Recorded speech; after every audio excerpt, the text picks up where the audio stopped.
Assalamualaikum teman-teman. Apakah diskusinya bisa kita mulai atau gimana?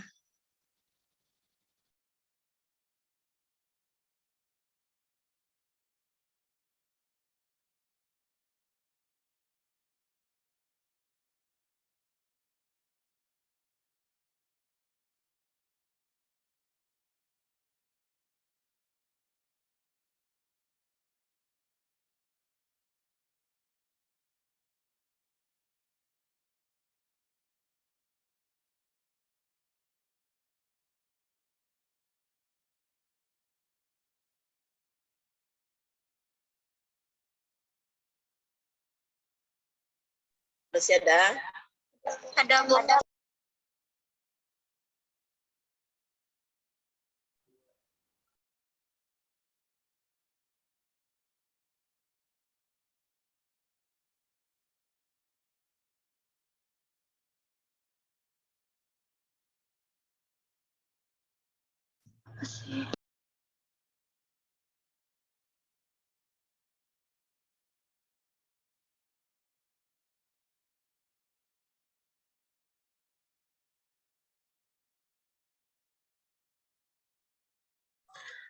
Baiklah, Assalamualaikum warahmatullahi wabarakatuh.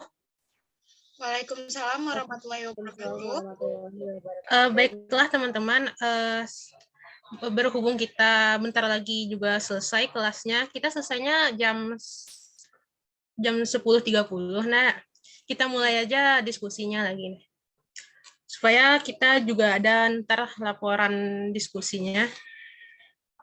Baiklah, izinkan saya Ocha Delastari untuk menjadi moderator diskusi pada pagi hari ini. Sebelumnya Ibu menyuruh kita diskusi tentang tujuan dari administrasi supervisi. Studi kasusnya yaitu sekolah banyak memiliki program kerja, namun dalam program kerja tersebut juga terdapat sumber daya. Untuk sumber daya tersebut terdiri dari non-manusia dan sumber daya manusia itu tersebut. Contoh dari non-manusia juga terdapat dari luar sekolah ataupun di dalam sekolah tersebut. Nah, dari sini studi kasusnya bagaimana kita untuk menganalisis masalah tersebut, yang mana apa aja program kerja untuk membangkitkan sumber daya di dalamnya, maupun murid dan gurunya. Pertama, tugas kita tadi Ibu suruhnya di VN analisis studi kasus tersebut. Studi kasusnya itu yang sekolah banyak memiliki program kerja. Untuk mencapai program kerja tersebut harus ada sumber dayanya, yang mana sumber daya itu enggak manusia aja, tapi juga non-manusia di dalam sekolah maupun di luar sekolah. Jadi kita harus menganalisis masalahnya pertama. Yang poin kedua, kita harus menemui solusi dari masalah tersebut. Baiklah, Pak, apakah ada teman-teman yang ingin mengeluarkan pendapatnya tentang analisis masalah yang barusan? Kalau ada, diskusi aja teman-teman.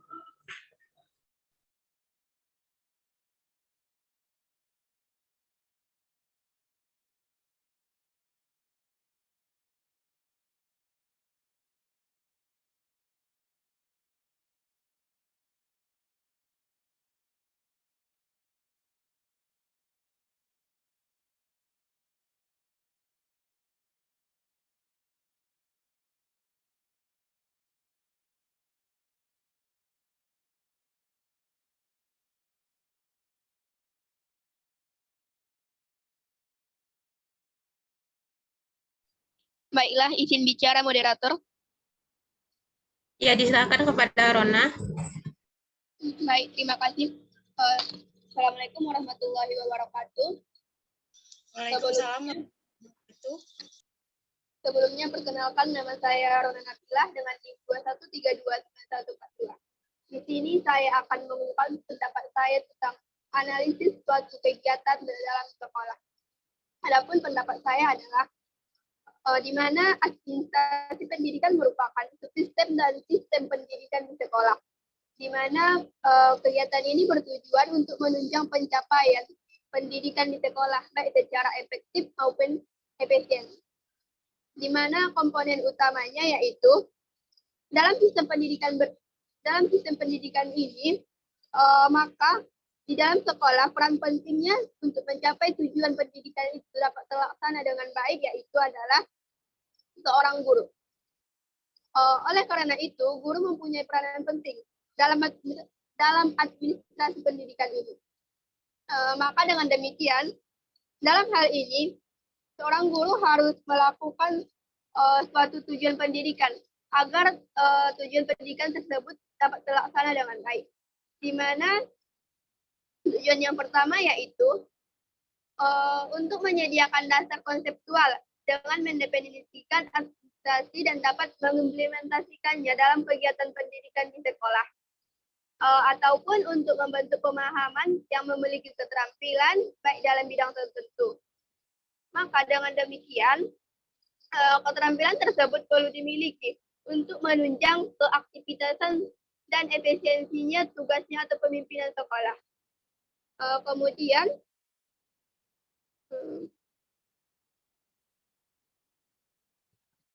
agar semua kegiatan itu mendukung tercapainya tujuan pendidikan di sekolah, maka dengan demikian, di dalam dunia pendidikan, tujuan pendidikan itu harus tercapai secara maksimal mungkin. Di mana apabila administrasi pendidikan ini semakin baik, maka semakin yakin pula lah bahwa tujuan pendidikan itu dapat terlaksana dengan baik pula. Adapun tujuan yang selanjutnya yaitu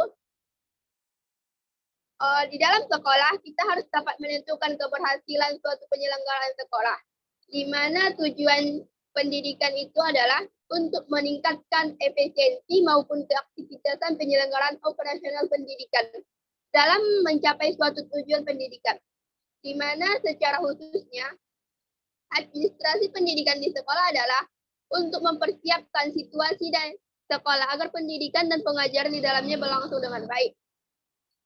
Maka dengan demikian, kita sebagai mahasiswa harus dapat menganalisis hal tersebut secara baik. Mungkin cukup sekianlah yang dapat saya sampaikan. Saya kembalikan kepada moderator. Baiklah, terima kasih banyak pada Rona Nafilah yang telah memberikan pendapatnya dalam diskusi kita. Apakah ada teman-teman yang lain yang ingin memberikan solusinya tentang analisis studi kasus kita pada hari ini? Kalau ada di moderator. Ya, silakan pada Raudatur Rahmi. Baik. Assalamualaikum warahmatullahi wabarakatuh. Waalaikumsalam warahmatullahi wabarakatuh. Menurut pendapat saya,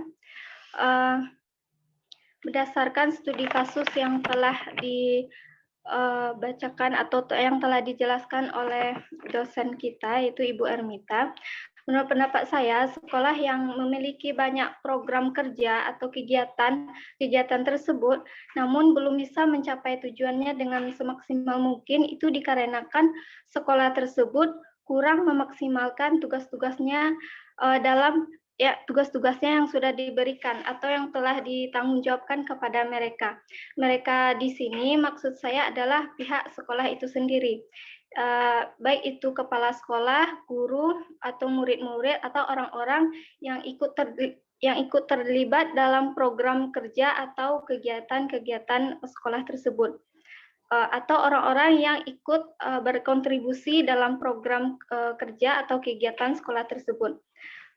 Sebagaimana yang telah kita ketahui bahwa dari studi kasus sebelumnya, program kerja atau kegiatan-kegiatan sekolah yang banyak tersebut itu membutuhkan melibatkan banyak sumber daya, terutama sumber daya manusia.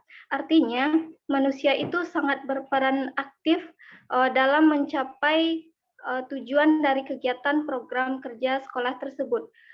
Manusia yang saya maksudkan adalah orang-orang yang terlibat dalam program kerja atau kegiatan di sekolah tersebut. Nah, bagaimana cara atau yang dapat kita lakukan agar tujuan dari kegiatan itu terlaksana dengan seharusnya atau dengan tercapai dengan semaksimal mungkin. Yang pertama, menurut saya kita itu harus meningkatkan pengembangan kemampuan profesional. Jadi ketika kita bekerja di dalam suatu kegiatan, kita harus mengembangkan kemampuan kita sendiri. Sebagaimana yang telah saya jelaskan sebelumnya, bahwa kita itu memiliki tanggung jawab atau memiliki tugas yang telah ditanggungjawabkan kepada kita. Jadi kita harus mengerjakannya dengan semaksimal mungkin. Contohnya seperti saat kita kuliah, kita diberikan tugas oleh dosen mengerjakan tugas, dan itu sebagian ada yang memberikan waktu 1 minggu untuk mengerjakan tugas tersebut. Dan kita sering menunda-nunda tugas yang telah diberikan dosen tersebut. Terkadang kita mengerjakannya setelah hari H atau hari deadline. Nah, itu menjadi salah satu contoh bahwa dalam kegiatan program kerja di sekolah itu kita harus mengerjakannya dengan semaksimal mungkin. Kita harus mengerjakannya dengan tepat waktu dan dengan bersama-sama juga. Dan kemudian yang kedua, kita mengembangkan pengelolaan lingkungan. Di dalam suatu kegiatan ya, di program kerja sekolah tersebut tentu adanya biaya di situ. Tentu adanya sarana dan prasarana. Jadi cara yang kedua, kita dapat mengembangkan pengelolaan lingkungan. Dan yang ketiga, kita dapat menumbuhkan suasana yang nyaman. Dalam melakukan pekerjaan atau kegiatan, itu kita tentu berkelompok atau bersama-sama. Jadi kita harus mengembangkan, kita harus menumbuhkan suasana yang nyaman atau komunikasi yang baiklah antara kita dengan rekan kerja kita, agar tujuan dari program kerja itu dapat terlaksana juga dengan lancar. Dan mungkin itu yang saya sampaikan. Terima kasih, dan saya kembalikan kepada moderator. Baiklah, terima kasih kepada Dr. Rahmi yang telah memberikan pendapatnya tentang analisis kasus pada pelajaran pada pertemuan hari ini. Apakah ada teman-teman lain yang ingin menambahkan atau ikut berdiskusi pada studi kasus kali ini? Dipersilahkan. Izin moderator. Ya, dipersilakan kepada Novia. Silakan Novia. Baiklah, terima kasih. Sebelumnya, perkenalkan nama saya Novia Arna Akila dengan NIM 210033132 dari Prodi Pendidikan Luar Biasa. Baiklah, saya akan menyikapi sedikit mengenai studi kasus yang sudah diberikan oleh dosen terlebih dahulu tadi, mengenai mengapa banyaknya program pembelajaran yang banyak dilakukan oleh sekolah tidak tercapai. Menurut saya, banyak program yang sudah diciptakan namun belum tercapai itu karena beberapa problem.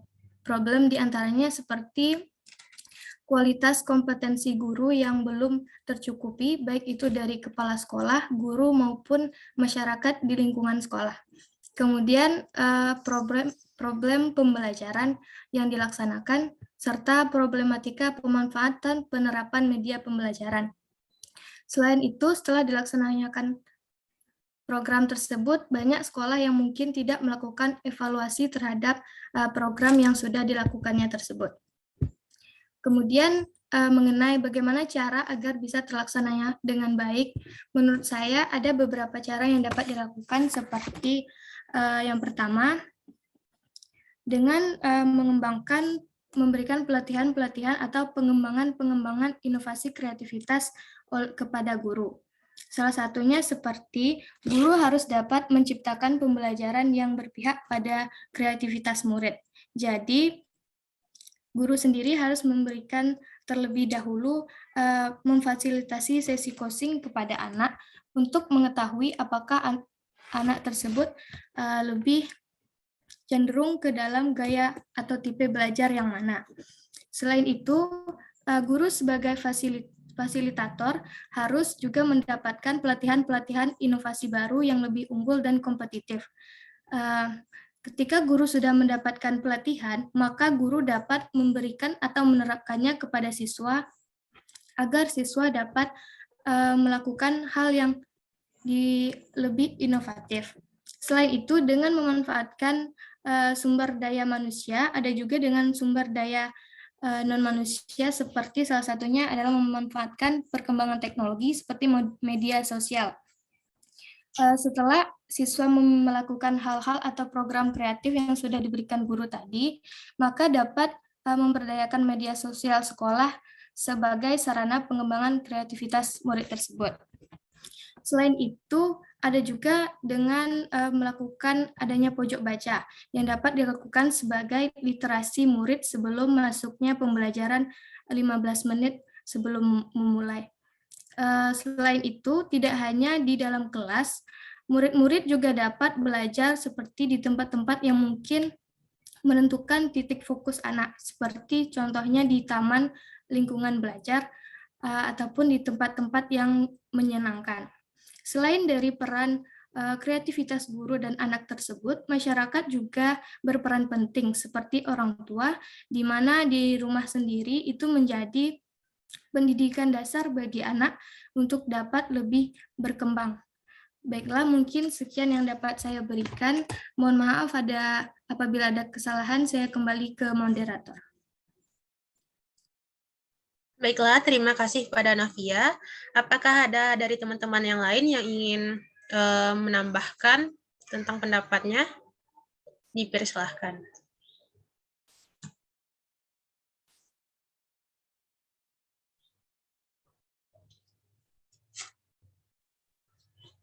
Izin menambahkan, moderator. Ya, silahkan kepada Fahreza Rahmat. Perkenalkan, nama Fahreza Rahmat, NIM 200-335 dari Prodi Pendidikan Fisika. Sebagaimana yang kita ketahui dengan penjelasan yang disampaikan oleh teman kita tadi tentang administrasi, apa itu administrasi, bagaimana cara-caranya, perlu dipahami untuk kita semua mungkin untuk unsur-unsur administrasi yang akan mempengaruhi pula peranan fungsi administrasi dalam pendidikan. Misalnya beberapa unsur yang akan saya sebutkan. Contohnya yaitu yang pertama, planning. Untuk mencapai tujuan pendidikan dibutuhkan perencanaan atau planning yang matang.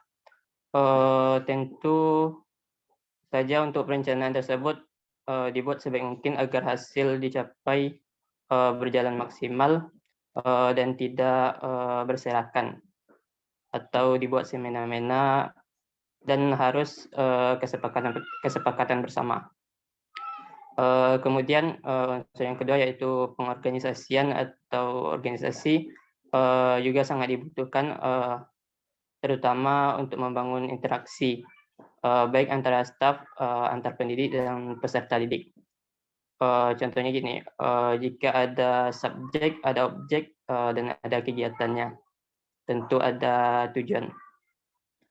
Kemudian koordinasi, penting sekali melakukan koordinasi yang baik, tentunya dilandasi dengan komunikasi yang baik. Komunikasi yang tidak dikoordinasi dengan baik pun juga tidak akan berdampak. Contohnya yaitu yang bertanggung jawab untuk membentuk teknik, terobosan, melahirkan ide, dan bagaimana cara menciptakan pembelajaran yang interaktif.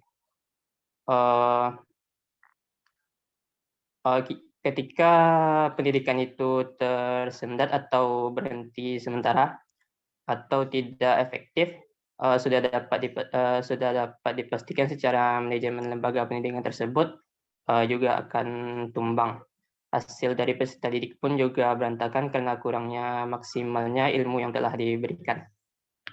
Kemudian yaitu komunikasi atau communication, yaitu untuk membangun syarat penting agar terjalin koneksi antara pendidik dan peserta didik, termasuk pula dengan hubungan luar administrasi pendidikan.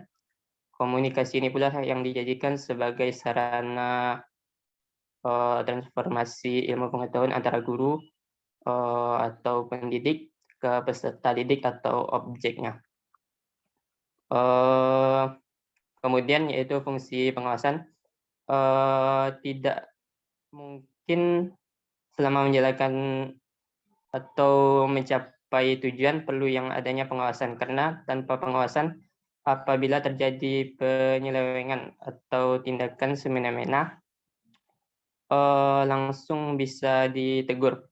Apabila setiap unit lembaga pendidikan itu terbentuk struktur kepengurusan, jika tidak diawasi potensi terjadinya penyelewengan pun sangat mungkin terjadi. Kemudian kepegawaian atau unsur yang disebut dengan staf memiliki tanggung jawab untuk membuat perencanaan dan pengorganisasian. Jadi perlu dibuat strukturnya agar lebih mudah untuk mencapai tujuan pendidikan dan agar jelasnya tujuan pendidikan. Kemudian unsur yang selanjutnya yaitu penganggaran. Tidak dapat kita sepelekan juga dalam menjalankan atau mencapai tujuan pendidikan tidak adanya biaya masuk atau biaya keluar. Maka juga harus ada biaya masuk untuk yang menyebabkan kebutuhan budget untuk sekolah. Kemudian di bagian ini pun juga diperlukan pengawasan, karena di bagian keuangan itu sangat sangat rentan terjadinya korupsi oleh beberapa orang atau oknum yang tidak bertanggung jawab. Kemudian fungsi penilaian, yang namanya organisasi atau lembaga pendidikan maka tetap dibutuhkan transparansi atau pengetahuan dari orang luar agar bisa dinilai atau dalam proses pengolahannya. Salah satunya yaitu melakukan evaluasi. Evaluasi ini bisa didapat atau dilihat apakah sudah dikerjakan efektif atau secara keseluruhan dan pencapaiannya atau belum sama sekali. Di sini semua dapat dikoreksi oleh orang yang dapat menilainya atau melihat dampaknya, impact-nya gitu. Kemudian dari beberapa yang saya jelaskan tadi, jika sekolah menjalankannya secara terstruktur dan sistematis, insya Allah mungkin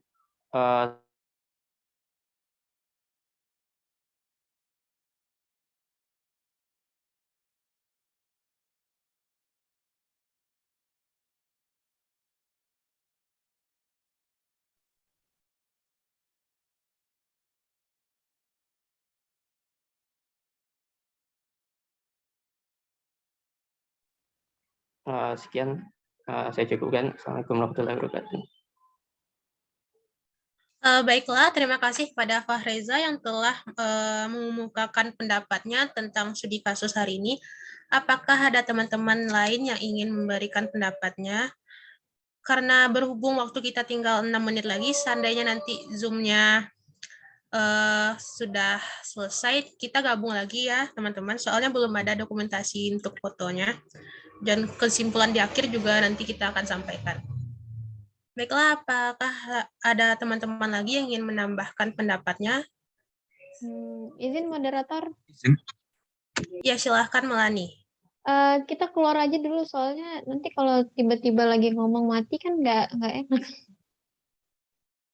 Terus ngulang lagi. Boleh. Jadi kita keluar aja dulu nih. Ntar kita gabung lagi kan? Ya. Silakan